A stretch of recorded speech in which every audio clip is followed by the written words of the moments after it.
In the past decade, the development of human capital has been a great concern in development planning in developing countries. When we talk about the role of human capital in economy, social factors such as education and human development have long been considered to play an important role in determining the economic growth. You are watching Economic Buzz, one talk show that brings you all business matters and policies, the economic and social issues, and analyze the Indonesian market to help you to make the right step for your capital investment. For you, international business people in Singapore and Indonesia, I'm Erwin Surya Brata. Let's talk about your business on IBAS.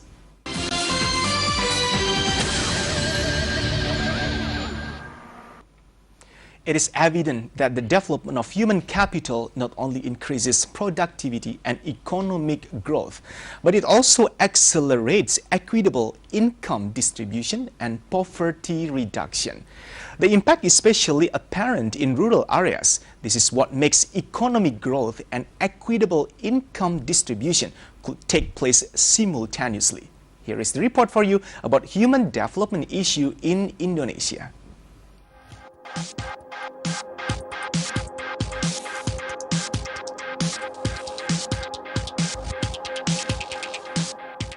With a population of about 237 million, Indonesia has both the opportunity and the challenge to develop its most valuable resource, its people.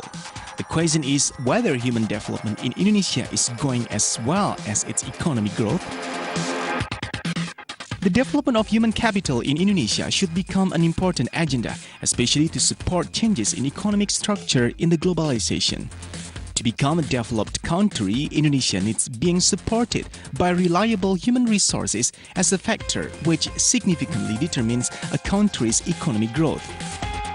The role of development of human resources through education and creating a more decent living standard therefore becomes very important. In its development, human capital has become the engine of economic growth in some countries for several reasons.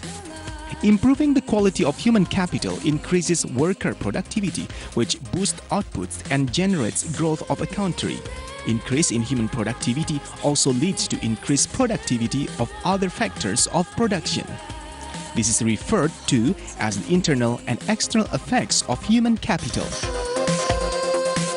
Indonesia shows a notable increase on the Human Development Index according to figures released in the United Nations 2013 Human Development Report (HDR) from the UN Development Programme or UNDP. The report notes that Indonesia is among other notable cases from the Global South or developing countries which have performed particularly well. In what they call the rise of the South, the UNDP also includes Brazil, China, India, South Africa and Turkey alongside Indonesia in referring to well-performing countries. The report was launched on 14th of March 2013. The report also states that there is a significant increase in economic output by the Global South. GDP of major developing countries rise significantly since the 90s, that they can now rival the US, which remains the world's largest economy. Today, the South produces about half of world economic output. The report further mentions Indonesia as high achiever in other areas, namely health and education. This achievement is measured relative to other countries at comparable levels of development. What Indonesia must do in the longer run in improving its human development? MNC Business Report for Economic Buzz.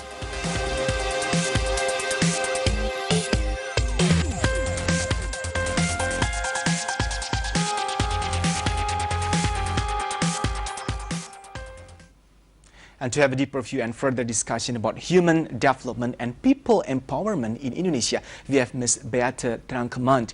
She's the Country Director of UNDP Indonesia. Ms. Trankmann, thank you so much for your time. Really appreciate it. Finally, we can have the Country Director of UNDP Indonesia. Before we talk in more detail about the area of working of UNDP, as we can see also in the visual short package news about human development issue in Indonesia. How do you see actually the importance of developing a nation through its human capital? Well, you know, Well, first of all, thank you very much for having me. Our pleasure. It's great to be here and to have this opportunity to talk to you. Maybe let me start before going into the issue of human capital, which we look not only in UNDP at human capital, we look at human development, and I'll explain in a little while what that means. But please, you know, oftentimes people also ask the question, you know, why UNDP in Indonesia? Right. And I thought I should, you know, start with this because it's actually a very interesting question. Indonesia is, of course, one of the and the report showed that that we launched on 14 March. Is one of the global economic powerhouses of the South. It's part of the G20, slated to rise to position number 7 by 2030. A country that has seen very robust economic growth throughout the economic crisis, 6% average in the last 3 years. Indonesia is also part of the list of top 10 movers of countries that have seen the biggest improvement in their Human Development Index over the last 40 years. Indonesia has actually improved its human development by 49%, and I think we maybe as we can see in the charts, please. Slide on that. While you are explaining, we can wait for the chart. But yeah, I think you can probably later. Oh, they already prepared. This one. It's there. Yeah. So you see in 1980, Indonesia was at 0.422. That's the length of time from 1980 to 2012? Exactly. To now 2012, and Indonesia stands at 0.629, which puts Indonesia in the category of medium human development countries. And you see a continuous progression, and actually a very strong continuous progression, because 49% of improvement over the past 4 decades is quite an achievement. But then on the other hand, you also have, and that's not only a challenge in Indonesia, that's a challenge in a lot of countries, you have basically the averages that mask disparities and inequalities. If we look at the poverty rate, and again I think we have a slide on that, please. Exactly. Nationwide, the poverty rate of people living below the national poverty line stands at 11.66%. Yeah. That's somewhere here in the middle. But if you look at Papua, the extreme, what is that? Disparities. East of Indonesia. Eastern province. The poverty rate in Papua stands at 30.66%, so almost 3 times national average. And if you then compare that with Jakarta, Jakarta is at 3.7%. At the lowest level. At the lowest level, right? So you have basically wide disparities between regions and even within regions. And so one of the roles of UNDP in Indonesia is to support the government to ensure that developmental progress can basically benefit all people, so that it doesn't leave behind the poor and the most marginalized populations. I see. Behind this kind of very ideal improvements, when we talk about the HDI in Indonesia, what's actually triggered this happening? Because we need also to see it in the much longer run, to what extent we can maintain or sustain this kind of improvements on HDI. At the same time, we still have this kind of disparity. Like, how do you see this on UNDP perspective? You know, one of the reasons why Indonesia improved that much is because it did not only focus on increasing per capita income. So it didn't only look at the monetary side of things. It also looked at improvements in health and in education and social services. And so that's one of the reasons why Indonesia improved that much. And as you said rightly in your report, it's also about human capital formation, right? For economies to basically grow and you know, move up the ladder, the production ladder, you know, from a country that maybe has comparative advantage in the global economy because it has relatively cheap labor, to move into sort of higher scale economies where you know, value added production becomes more important, like IT or service industries. You need to look at formation of human capital, and that's education, that's health. All right, I'm afraid I must interrupt you. We are going to continue with this one, ma'am. Make sure you are still with us on Economic Buzz. We are discussing about human development and people empowerment in Indonesia with UNDP Country Director.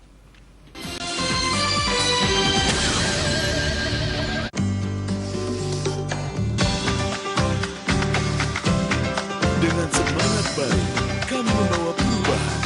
Kami yang selalu progresif, tiada henti menyajikan yang terbaik bagi Anda. Baik dari perspektif 7 biro maupun perspektif nasional kami, senantiasa kami iringi semangat baru dimanapun Anda berada. Koran Sindo, sumber referensi terpercaya. Trend and the market analysis that will open the curtain of success. Keyakinan investor terhadap outlook ekonomi. The Link Room Direct. Catch it only on MNC Business Channel. Put you first, do you best.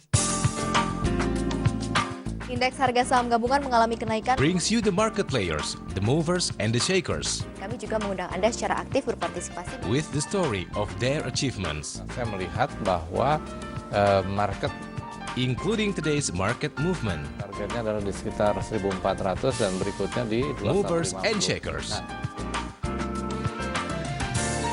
Catch it only on MNC Business Channel.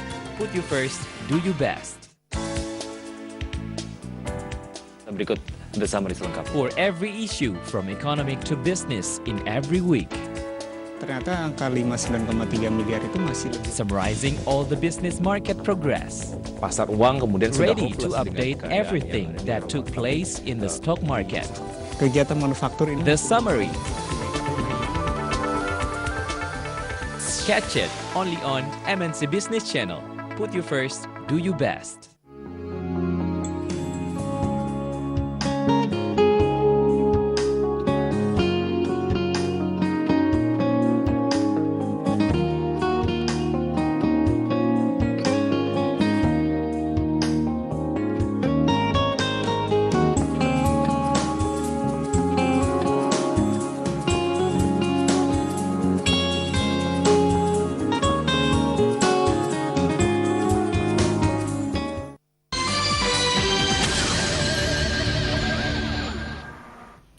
We would like to greet you people in Singapore. You're on Economic Buzz, the English talk show program that outlook the economic and social issue for your business. You can also watch this program via live streaming on okzon.tv and sindonews.com. We are still talking about human development and people empowerment in Indonesia. We have Ms. Beate Trankmann. She's the country director of UNDP Indonesia. Now, when we talk about the human capital, how a country really put a good concern on this. First of all, maybe to give a good understanding to our business viewer as well. Human development, by definition, on UNDP perspective, what that will be, because I believe many different institutions could come up with many different idea on this. That's amazing, actually. Please. Okay. Yes, thanks.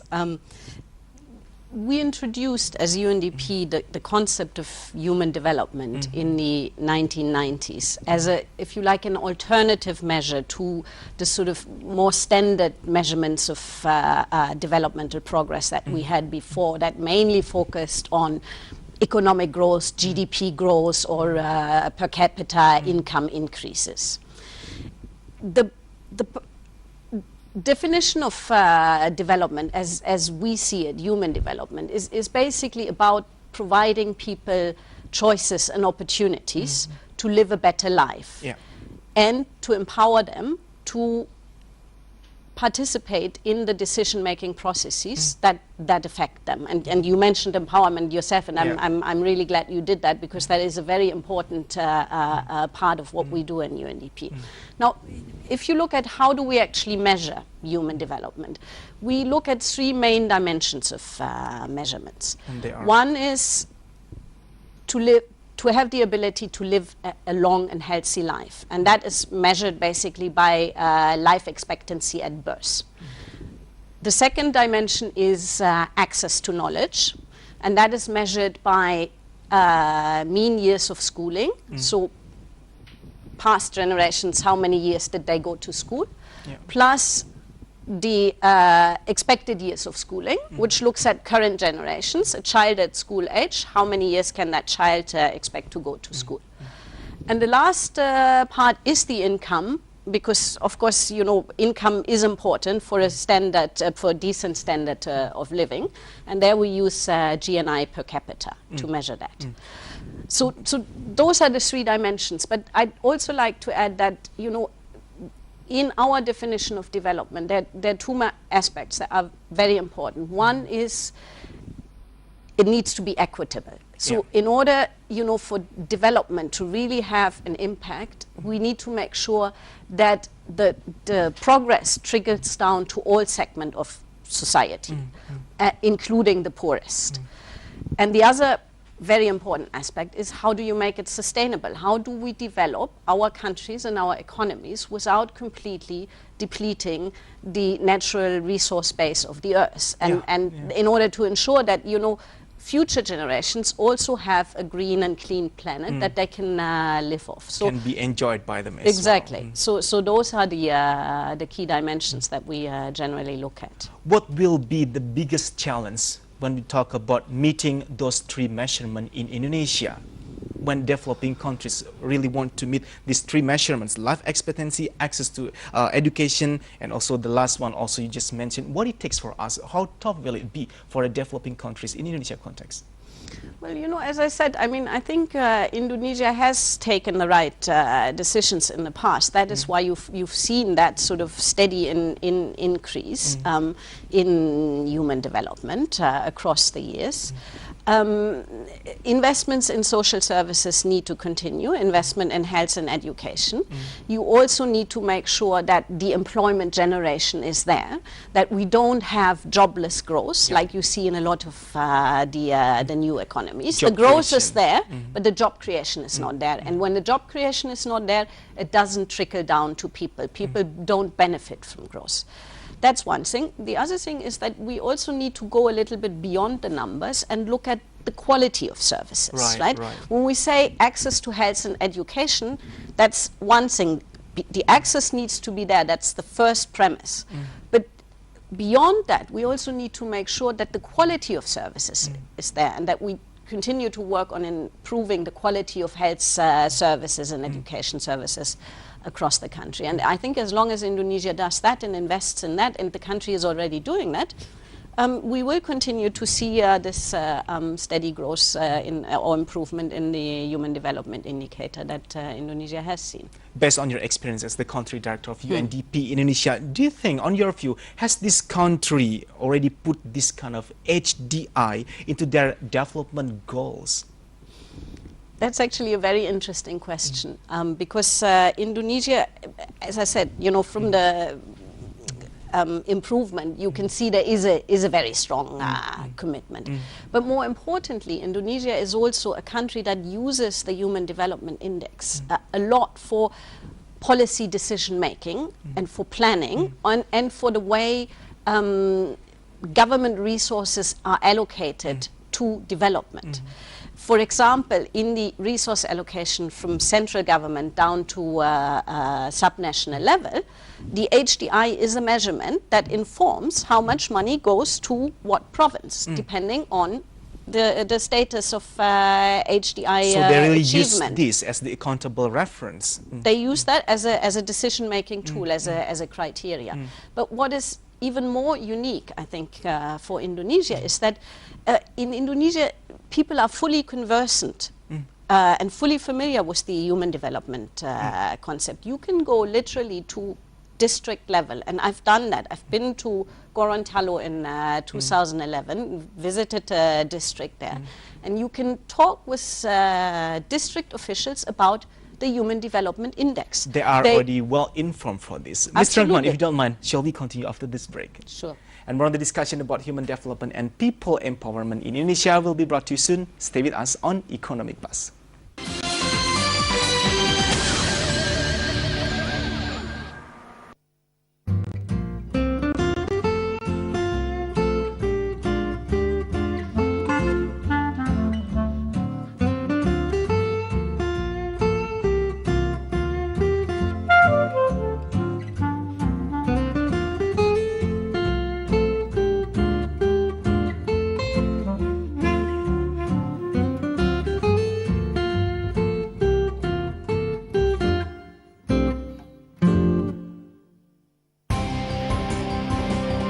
Presiden Susilo Bambang Yudhoyono meresmikan giving you the national stock market information. BM di beberapa daerah terus berlanjut. Every economic policy that matters for your revenue and income. Stabilitas sistem keuangan secara luas sangat membutuhkan forum koordinasi Your personal kebijakan business and untuk financial menghadapi agenda. ancaman krisis yang sangat. Revenues. Catch it only on MNC Business Channel. Put you first, do you best. Pemirsa, inilah Outlook selengkapnya. One program that will give you business insight for your business future. Juga terhadap pergerakan bursa di Wall Street. With more references to make the right investment and the best deal you can get. Di tengah semua sentimen positif yang terjadi, The Outlook. Catch it only on MNC Business Channel. Put you first, do you best. Review the market for you and your business flow. Tampaknya investor masih lebih ragu-ragu, jadi saya pikir Stock Shot. Catch it only on MNC Business Channel. Put you first, do you best.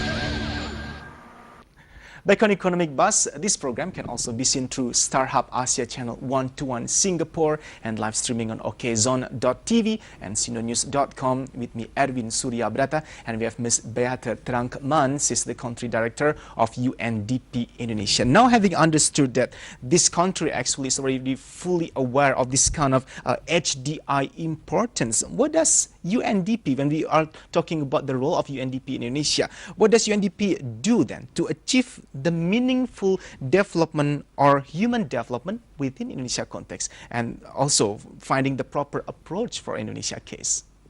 Okay, thanks.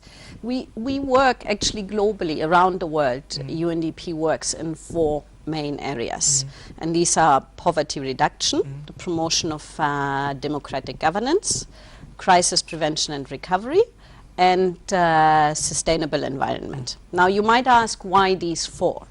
And it's actually fairly simple. It's because we know that, we will not be able to achieve lasting poverty reduction, for example, if we don't increase the ability of public sector institution and public administration to deliver good quality public services.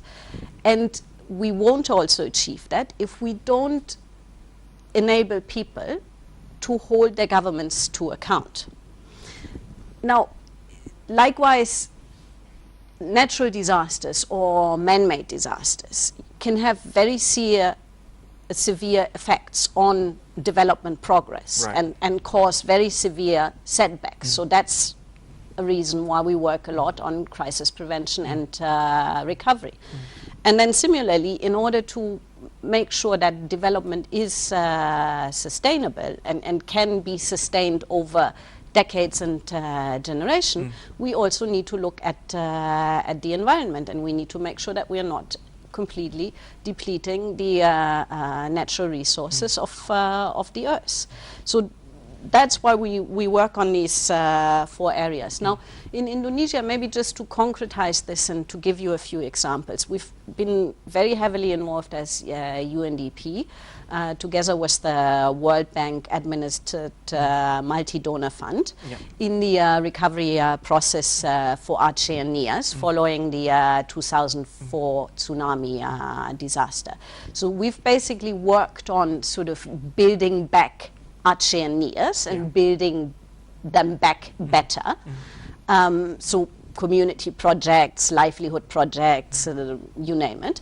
But at the same time, we also worked on enhancing the ability of government to manage disasters. And we've worked with the National Disaster Management Agency to put out strategies for disaster management, etc. Another important area that we work on is Papua. You've seen the poverty rates.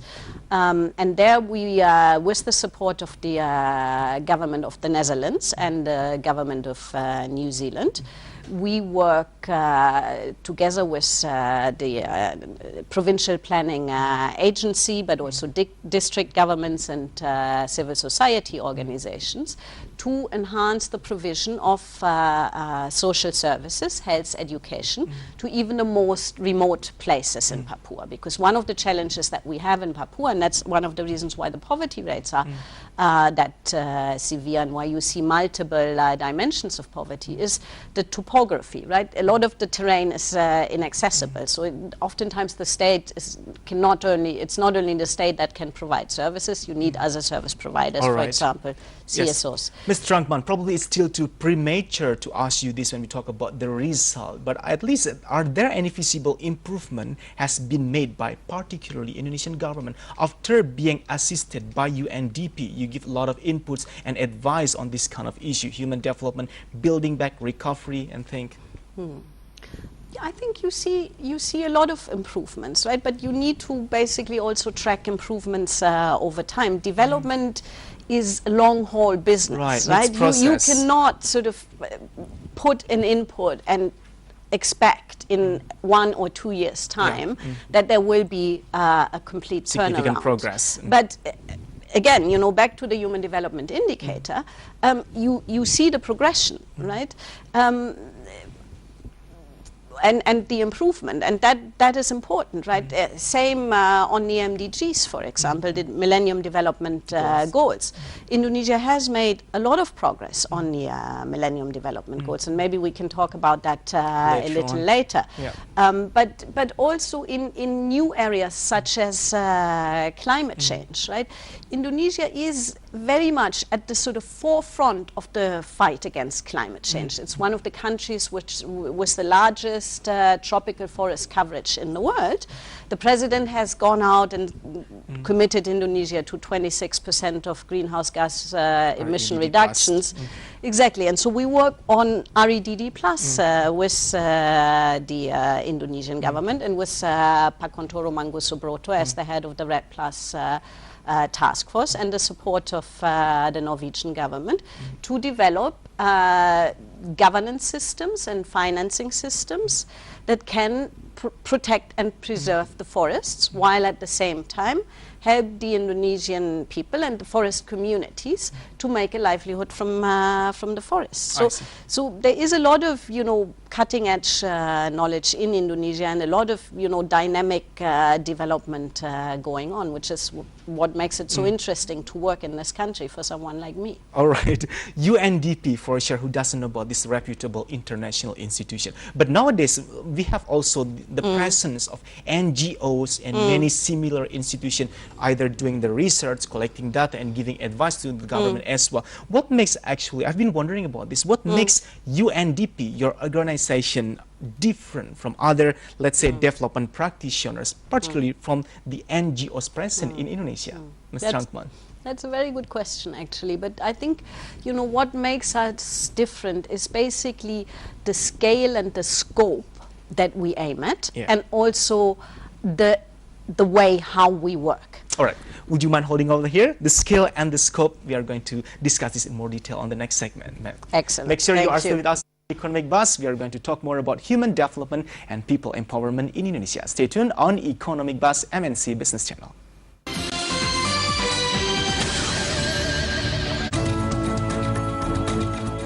Harga saham gabungan bergerak. Trend and the market analysis that will open the curtain of success, giving you the winning combination with our dialogue that will prepare you to invest your money. Don't make a deal before you enter. Keyakinan investor terhadap outlook ekonomi The Link Room Direct. Jadi catch it only on MNC Business Channel. Put you first, do you best. For every issue from economic to business in every week. Pasar uang kemudian sudah hopeless. The summary. Yang ada di Eropa. Tapi catch it only on MNC Business Channel. Put you first, do you best. melihat bahwa reaksi dari buruh sepertinya. The morning business bulletin that will start your day. Anda ingin katakan bahwa ini Discussing all business-related events with the experts. Yang kita pikirkan cuma hidup layak. Your illustration of today's business agenda. Coba meningkatkan produktivitas buruh kita. Power breakfast. Catch it only on MNC Business Channel. Put you first, do you best. Presiden Susilo Bambang Yudhoyono meresmikan Giving you the national stock market information.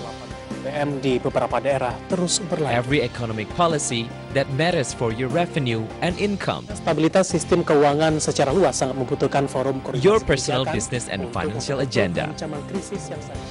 Revenues. Catch it only on MNC Business Channel. Put you first, do you best.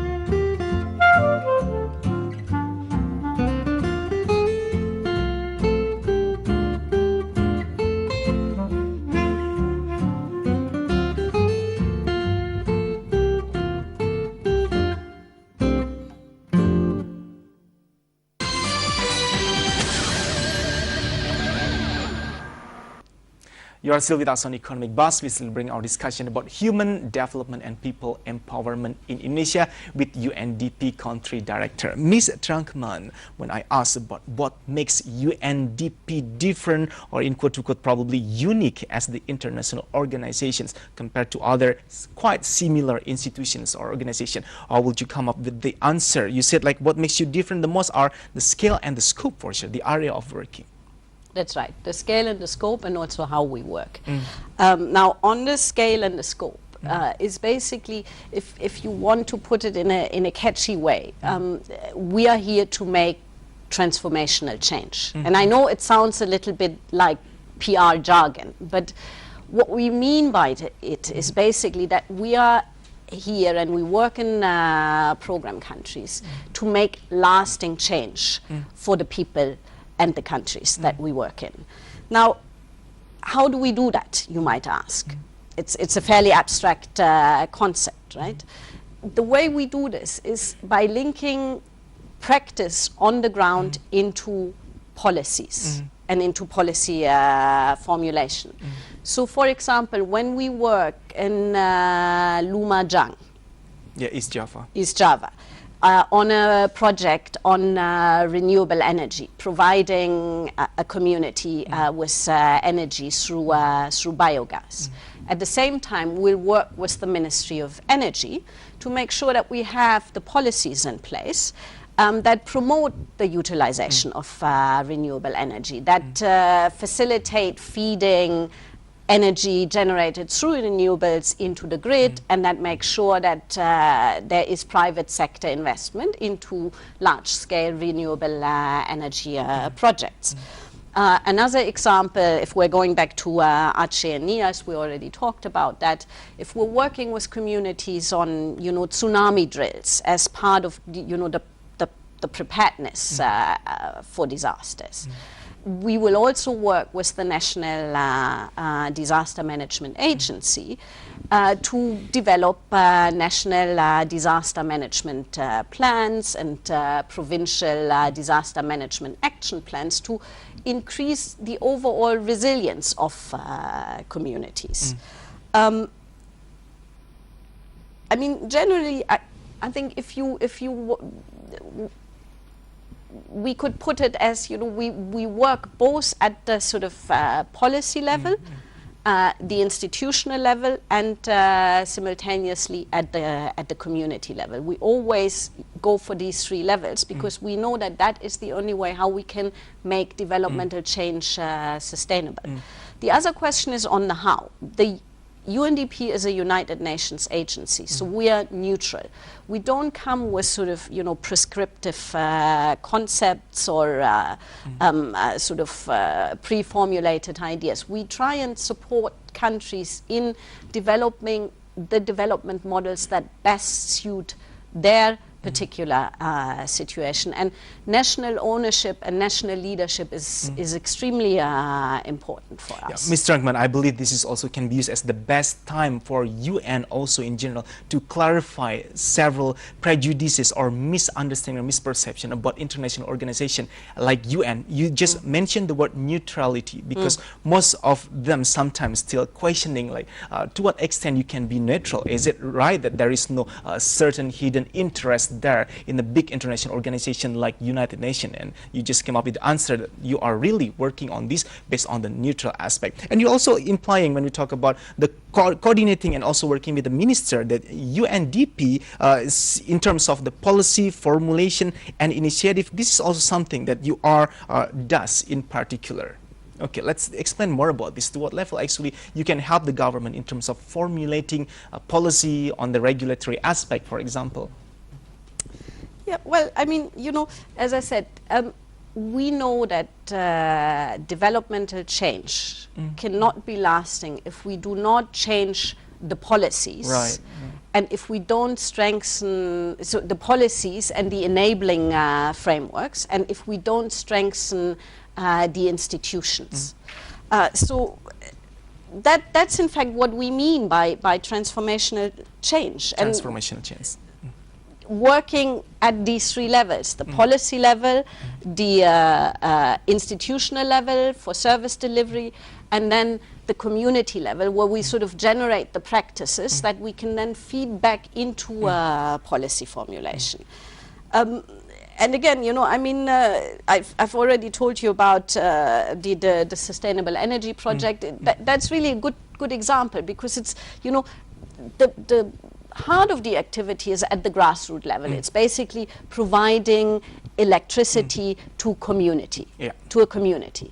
But then in order to sort of take this out of this sort of just projectized approach, and it's a one-off approach, we will make sure that at the same time we work at the policy level and we change the incentives, for example, to make sure that we have private sector investments going into renewable energies. All right, Ms. Trankmann, we still have another segment to discuss about this.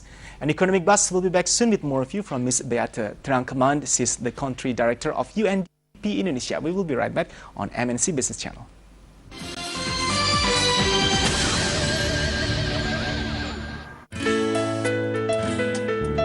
Selecting the right food ingredients. Apa yang terjadi dengan tubuh kita ketika kita tidak makan malam? Mix with the right nutrition, the right workout, and the guide from the nutritionist is the secret to stay strong and live long. Angkat beban hanya menggunakan Body in Shape. Catch it only on MNC Business Channel.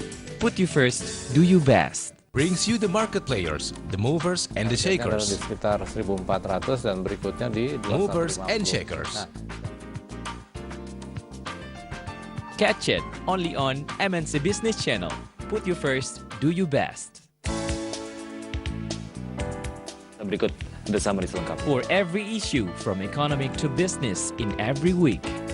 Ternyata angka 59,3 miliar itu masih lebih. Summarizing all the business market progress. Pasar uang kemudian sudah ready to update everything that took place in the stock market.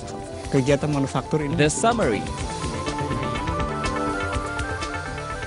Catch it only on MNC Business Channel. Put you first, do you best.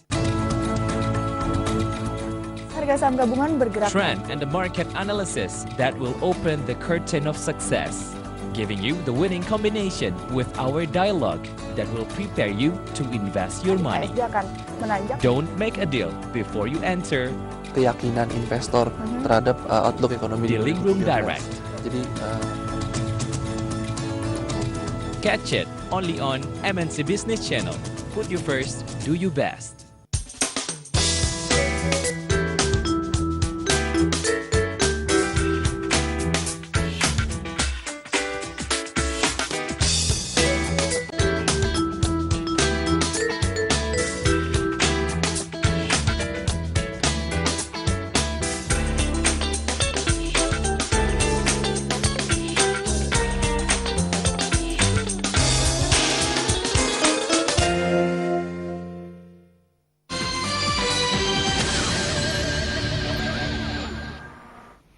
You're watching Economic Buzz with Ms. Beate Trankmann. She's the Country Director of UNDP Indonesia, to share her view over the topic that we bring up in this talk show. UNDP area of working on the policy level. Let's continue about this. Maybe you can give us another idea by giving example of another policy level issue here.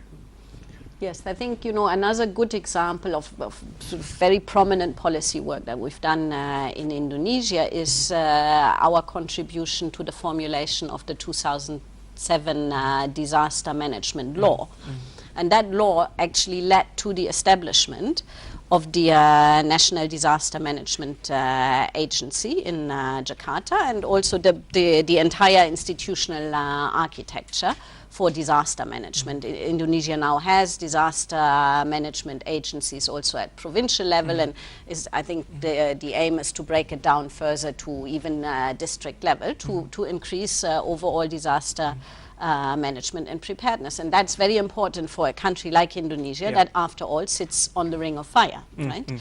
Another good example is, and that's maybe interesting for your viewers in Singapore, and I think few people know that, but in the 1960s, the blueprint for the economic development of Singapore, UNDP actually contributed to the development of that blueprint, because the Dutch economists that worked with the Singaporean government on the blueprint, which pretty much sort of is the basis of the Singaporean success model, that Dutch economist was hired by UNDP. I see, and it turns out, and it is proven that it works out very well and effectively there on the Singapore context. And look at Singapore now. Who knows that back in 1960, they really start everything from zero. Ms. Trankmann, when we talk about development, people for sure strongly associate this with the MDGs. You already mentioned a little about MDGs. Maybe in a brief explanation, you can explain to us and share with us. Speaking about this kind of MDGs thing, we are just about 2 years, if I'm not mistaken, away from the deadline. Do you find the target are still makes sense to be reached by Indonesia? It's very close. How will Indonesia meet the goals within only 2 years, even though several improvement has to be made within this country? Yes, I think Indonesia has actually done quite well, especially at aggregate level on the Millennium Development Goals. Indonesia has already surpassed the $1 a day target. Populations, the percentage of populations living on $1 per day. That goal was reached, if I remember, in 2005. It's already surpassed. Indonesia has decreased malaria and tuberculosis rates. It has decreased the consumption of ozone-depleting substances. It's close to having every child enrolled in school. So good progress on a number of indicators. Some more work to be done on other areas. I think gender empowerment is an area that will need attention towards 2015. Currently, for example, in Parliament in Indonesia, in the national parliament, we only have 18% of parliamentarians that are female, compared to the 30% global target. Another area that will need quite a bit more work is maternal mortality reduction. And Indonesia is certainly not the only country, that's goal number 5, that is struggling with that particular goal. So more progress is needed there. Also, access to safe water and sanitation will need more work on that. An added challenge that we have on the MDGs, I think, is what we were talking about a little earlier. Basically, the challenge that, while at aggregate level the numbers look good, you actually have quite wide disparities and inequalities within and between regions. So some regions fare very well, while others are lagging behind. The gap is really big there when we talk about this kind of disparities. What it takes then to at least narrow it down or minimize this? Is it possible? it is possible, and it takes a targeted effort, and that is why it's so rewarding, if you like, to see how seriously Indonesia takes these things. I've already talked about the Human Development Indicator and how budget allocations are from central level to subnational level are decided by the sort of level of achievement on the HDI. So if a province is lagging behind, you get higher allocations. The same for MDGs. There is an MDG roadmap in place, and a lot of work going on national and provincial level. All right, Ms. Trankmann, we keep talking about how the government also actually could play a role, how the people can get involved. But one thing sometimes we might forget about this: to what extent or what level the private sector can also be engaged in this kind of development within this country. After this one, we're going to continue to discuss about that. And make sure you are still with us. We still have one more segment on IBAS talking about human development and people empowerment in Indonesia.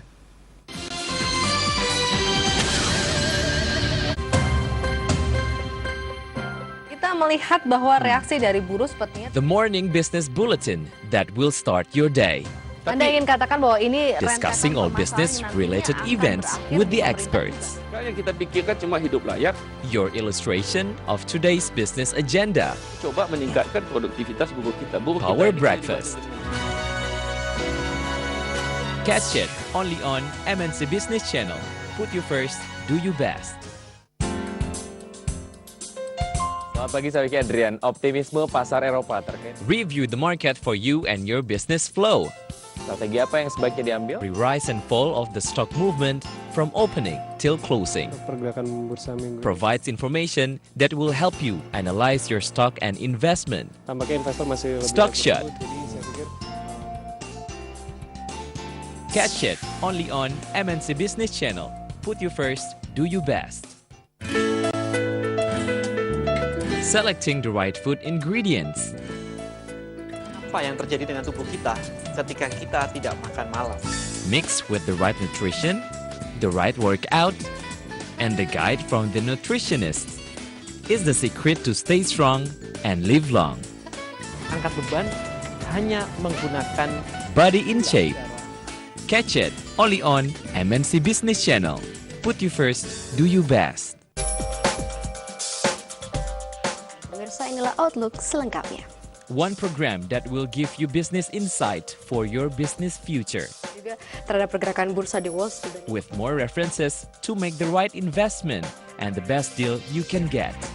Di tengah semua sentimen positif yang terjadi, The masih Outlook. ada sentimen negatif terus berdatangan dan Catch it only on MNC Business Channel. Put you first, do you best. One talk show that will brings every business affairs in a discussion into your table. Dan ini sudah teruji. Biz Brief. Tetaplah bersama kami. Catch it only on MNC Business Channel. Put you first, do you best.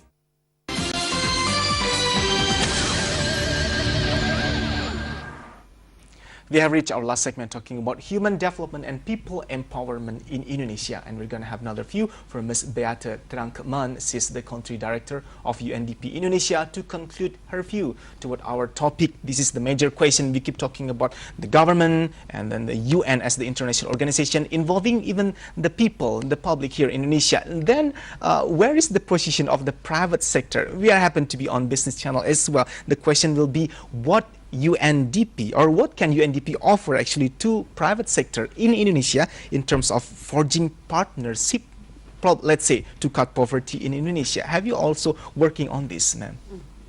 Yes. Well, let me maybe sort of, backtrack a little bit from the question and first look at, why is the private sector important in development? Because I think that has to be the starting point of a discussion with the private sector. And of course, the private sector is very important for development for a number of reasons. One is the private sector is the engine of growth, right, that creates development. The private sector is also the source of employment creation. And we know that, if we want to reduce poverty in, let's say, Papua or NTT, we won't be able to do that without sustainable job creation. So the private sector is very important for that. The private sector is also an investor, of course, in sort of large-scale projects, you know, whether it's infrastructure or whether it's sort of large-scale agricultural programs or whether it's telecommunications. But then, even more than that, if you look at the whole discussion of environmental sustainability, right? The private sector is crucial actually in making sure that we move gradually towards greener and cleaner production patterns. We know from all the research that we have by now that if we continue to consume and produce at this very resource intensive rate that we currently have, using a lot of energy, using a lot of water, emitting a lot of greenhouse gas emissions, it will take more than one planet to sustain humankind. And so the private sector is very important, because we know we won't have enough land and enough water to feed people if we continue along the way that we continue. Similarly, we don't have the capacities to absorb the carbon that is being emitted in the production process. And prevent the Earth's climate from going beyond the critical tippage point, where we actually will see a complete change in the climate with potentially devastating consequences. In this case, we're already aware that there is a big importance role of the private sector to being engaged also in this kind of human development issue. Before we close up the show, I believe many business people are also wondering how to get the access to information about what's UNDP doing in Indonesia, the area of working, your latest programs or project. Maybe there are several access to information that we can get as the channel. Well, I mean, access to information is, of course, the UNDP website. So that's www.undp.org. But maybe just before we close, and I don't know how much time we have, but maybe just to say, you know, what we can offer to the private sector in terms of a collaboration, right? And the crucial point here is, you know, development is our bread and butter. We've done this for 60 years in 170 countries. We know what works and what doesn't work in development. We also know that private sector wants to put investment into corporate social responsibility. And so we can help the private sector to make sure that, you know, these investments in corporate social responsibility become more strategic, and that they are not sort of one-off small-scale projects, but we link them into bigger development objectives and programs, and that can actually benefit more people. So basically moving, you know, these type of CSR investments to higher levels of effectiveness and sustainability, that is what we can offer. We also can offer access to government institutions. All right, Ms. Beate Trankmann, the Country Director of UNDP Indonesia. I'm afraid time is always becoming the issue for this talk show. I really appreciate for your time, and thank you so much for sharing your insight. Best luck always for the project and program done by UNDP Indonesia. Thank you so much. And that's wrap up our talk show for this time. Hope to have you soon in the next Economic Buzz with other issue to bring up in the discussion. I'm Erwin Surya Brata, wishing you a best luck in doing your business today. Let's talk about your business on eBuzz, only on MNC Business, the first business channel in Indonesia.